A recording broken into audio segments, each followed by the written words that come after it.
Hi, everybody. Welcome to Grab Your Keys. I am so happy to have Joe Wilson on our call today. He is a wealth of information.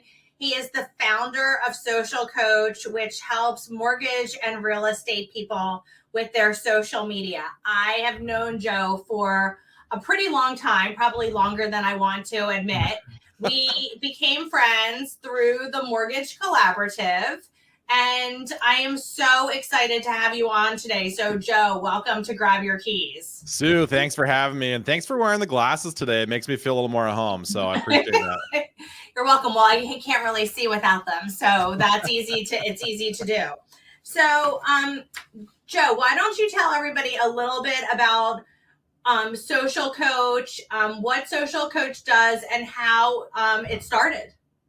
Yeah, I mean, it's pretty easy. We're a social media management software that helps mortgage companies, banks, credit unions, and real estate brokerages really manage social media, posting, monitoring from a compliance perspective, and content creation, whether that be images and captions, or now we're really specializing in short form video content, Premiere editing, things like that, all through the use of technology to make it simple and easy for salespeople to increase the presence online, help marketing teams really scale their marketing efforts to help more people at their company without spending more time, and make sure it's all compliant so nobody gets in trouble. That's SocialCoach in a nutshell.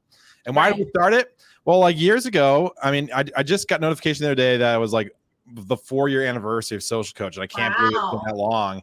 Exciting. But yeah, prior to 2020, kind of was just talking to a whole bunch of marketing people at different companies and compliance officers and loan officers. And everyone was saying, I know I need to be on social media. I just don't know how to do it or how to make it compliant. And so I just asked a bunch of people what they needed, and that's what we built. That's amazing. Well, so many people do need it. And I love the social media platforms. And I do think that if you're not on social right now or in the future, you're missing the boat. How do you feel about that?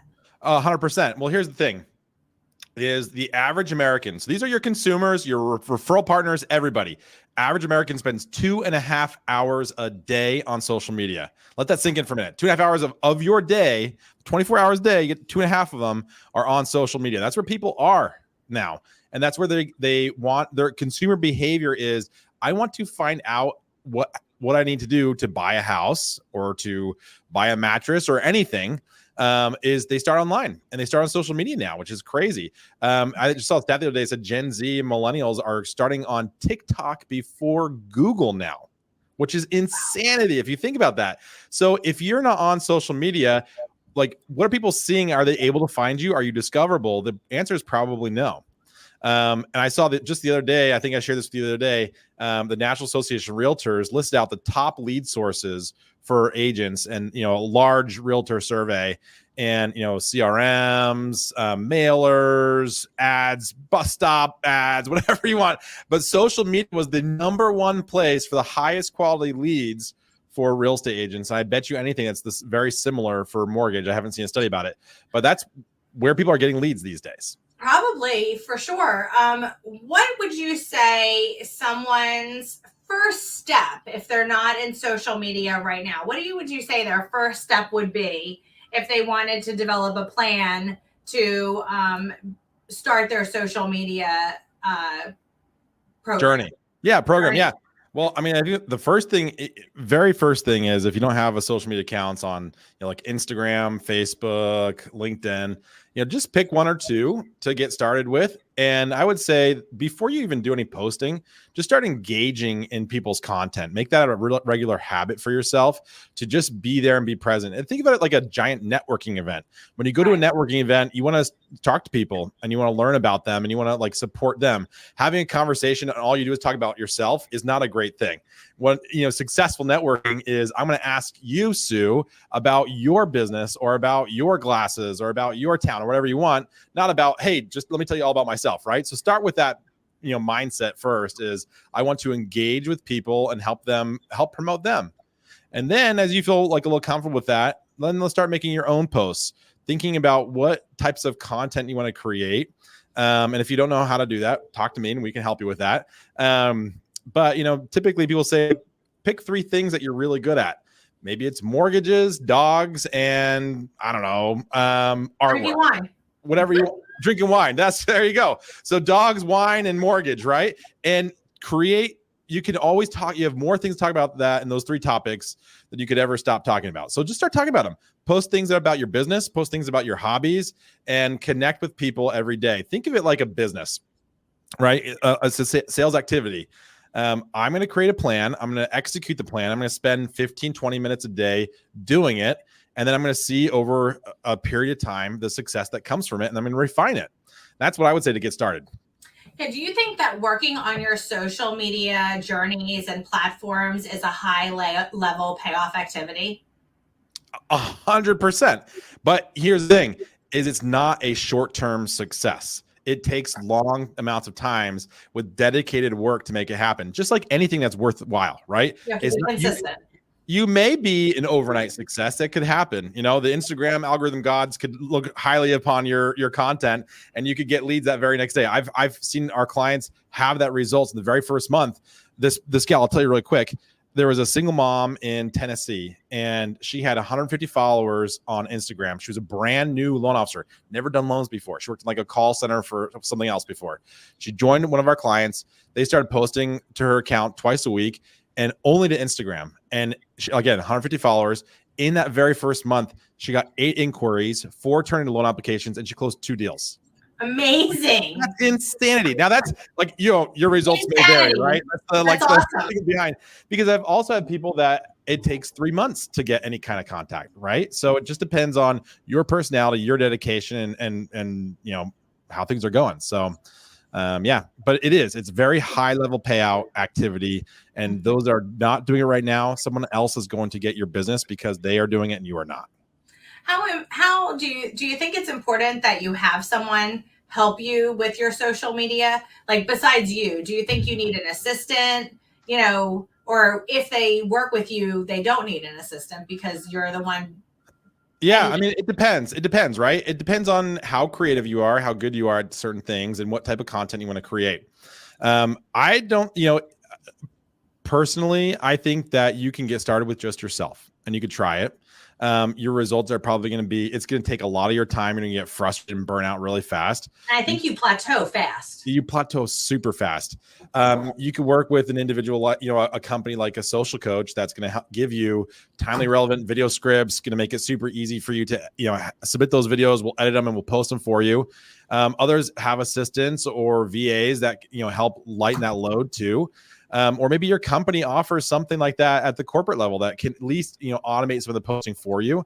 Like anything, like any part of your business, the more you invest in it, the more you're going to get out of it. Right. Oh, yeah, exactly. What do you feel your 3 keys to success have been? Yeah. Just like you were saying before, consistency is the #1 key to success that like I have ever seen in anything, any activity whatsoever. It's consistency. It's the difference between winners and losers in anything you do. It's just I'm going to keep going and I'm going to be consistent with it. And even when it's hard, I'm going to do it. And you're going to win eventually, right? So that's #1. You're going to do the things you don't want to do first. You're going to do them. You're just going to do them and you're not going to question it. And you're just going to keep on going until you see the success. Those that don't see immediate success quit, and you just can't be a quitter. #2 is inquisitiveness. And I think that, in order to be successful, especially with, building something or wanting to know, you need to just ask a lot of questions and never assume the answer, because there's always something to learn about it, right? Like when we got started, I didn't just say, I know how to make social media. I know what to do. But I asked, every single loan officer I could, every marketing manager, every compliance officer, every executive that I had in my book, I asked a million questions, and we just tried to figure out what is the real answer that they're trying to get out of this, and then go from there. So that's #2 is inquisitiveness, and never stop asking questions, never stop learning. And then #3 is sustainable ambition. And this is where I think that a lot of people get carried away, think that, I'm going to go, like, it kind of ties into consistency, right? But it's like having a goal and making it something that you can continually do. I see a lot of people do, like something like a 75 hard. where a lot of people have success with it and they stick it out the 75 days. But I think it's like 85% of people quit because it's just not sustainable for them. When if you just had like a regular, like I'm going to work out 30 minutes a day, I'm going to eat healthy, like that's sustainable activity, right? That's sustainable ambition. But like thinking, if I try the 75 hard, I'll fail. Yeah. For sure. Anybody can do it, but like you got to know your limitations. You got to know what is achievable, and you can always up your goals and change them later, but do something that you like. It's like a real goal that you can achieve. You can dream hard, but don't do something that's going to like you said, burn you out or plateau quickly. So those are the three things. Those are the keys to success, I think. Yeah. So consistency, inquisitiveness, sustainable ambition. When you're inquisitive, where do you find the answers? How do you find the answers? Well, I think it used to be talking to people. Now it might be ChatGPT, but right. No, don't use ChatGPT for everything. It's going to give you the most basic answers. Where do I find the answers? Just in people I talk to. I think your network is your net worth, right? And I think that constantly hitting up people that you know and you trust, and then those people that you see as experts, you'd be surprised. I've reached out to people that I didn't think I would ever be able to talk to because they wouldn't know who I am, I'm too small or whatever, that are happy and willing to answer you if you ask them an honest question and you have no pretense or purposes behind it. I think doing stuff like this, podcasting, is awesome. Asking people a lot of questions and learning from them. This is one of the best activities to do. Yeah, I love this podcast. I love podcasts. I like to listen to what people have to say and get that information. You said something profound when you just said your last paragraph, and you said your network is your net worth. Can you explain your network is your net worth? Yeah, it's kind of cliche, right? I almost regret it. I love it, though. I love it. I agree with it. I've heard it said a lot, and it's just something that's really stuck with me over time, is like who you surround yourself with is how you're going to succeed. I try to choose to spend my time with people that I know are going to bring me up.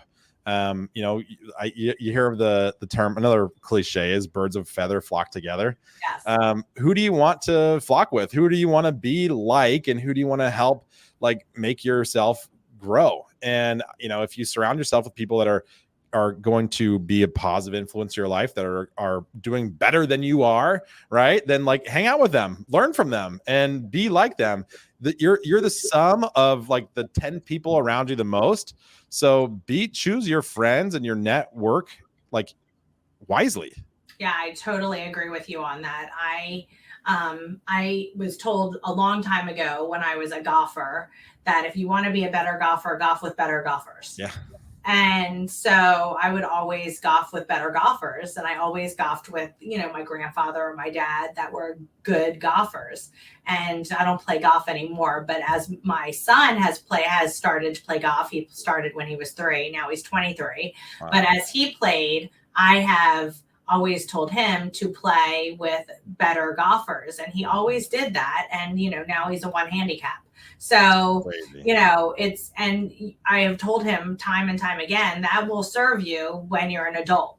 Mm-hmm. Being a great golfer will serve you when you're an adult. It served me when I was first getting into the mortgage industry because I could go out and have, a 42 in 9 holes and, then be like, what's this girl doing? Yeah, we want her on our team, because I played golf my entire life. Now couldn't do it now. But, because I haven't played in 30 years.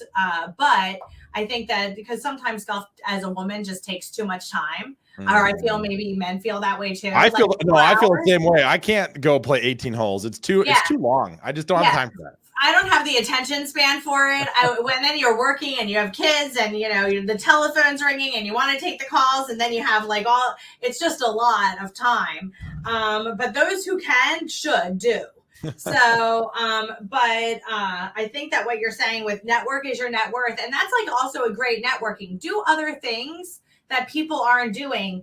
And that will be a sustainable ambition. Like set things up. Say you want to, go out to so many, I have so many conversations a day, talk to so many different people and comment with them on social media, connect with more people. I always think having goals in your social media is super important. Like we said, follower goals and following goals and how many times we want to post goals for all of our platforms, for Facebook, LinkedIn, Twitter, TikTok, and X. Instagram. Instagram. No Twitter for you. I don't do no. I mean, I might have it. Might go somewhere that I don't ever. Sometimes, and I think it's hard. I don't know if you feel this. Like I have to draw the line. Like YouTube. Like I am like YouTube podcast. Like I'm doing so many different things. The X was just. I know I have a Twitter account. I just listen. I think what you're saying is really, really great advice. You should not overextend yourself into every social media platform.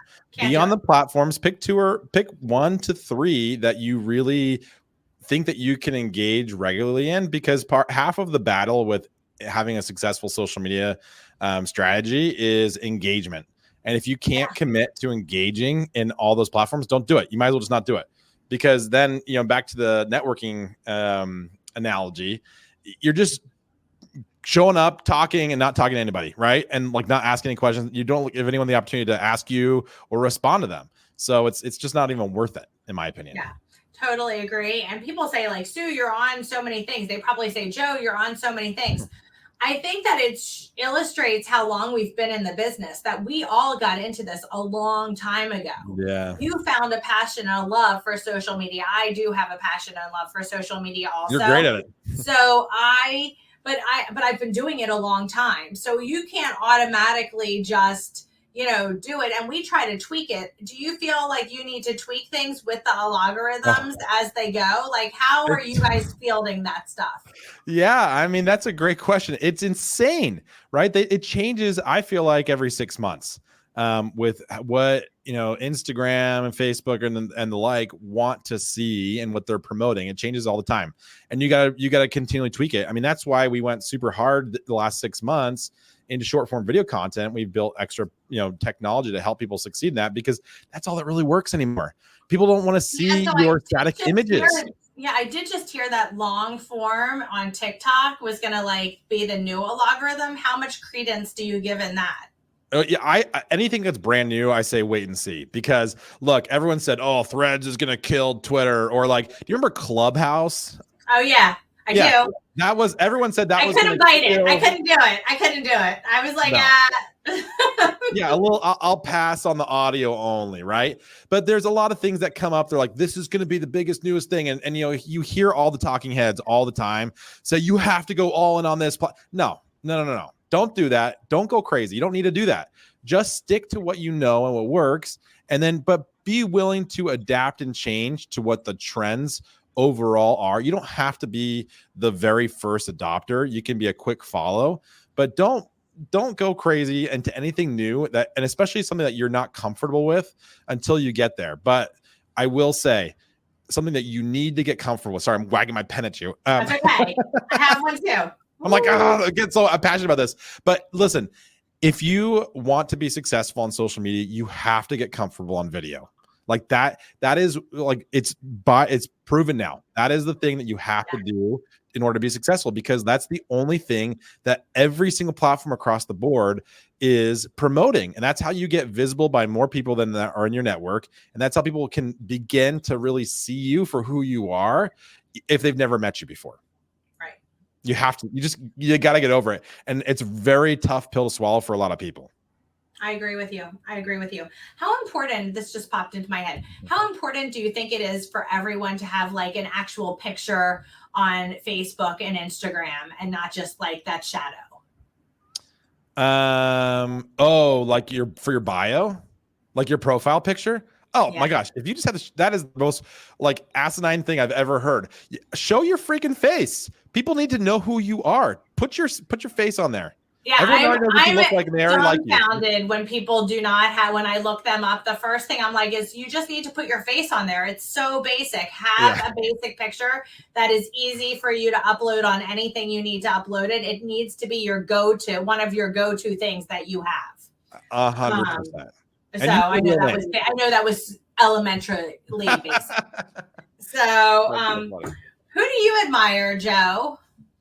Okay, I admire a lot of people. But I was thinking about this, and honestly, this isn't going to be a specific person, but this is going to highlight. So maybe you'll go with me on this. I think that a lot of times people that get admired are the number ones, right? The people that are always at the top of the leaderboard. I closed the most loans. I got, if I'm going on social media, I've got the most followers, the biggest, engagement or whatever. Those guys, they're already getting all the credit.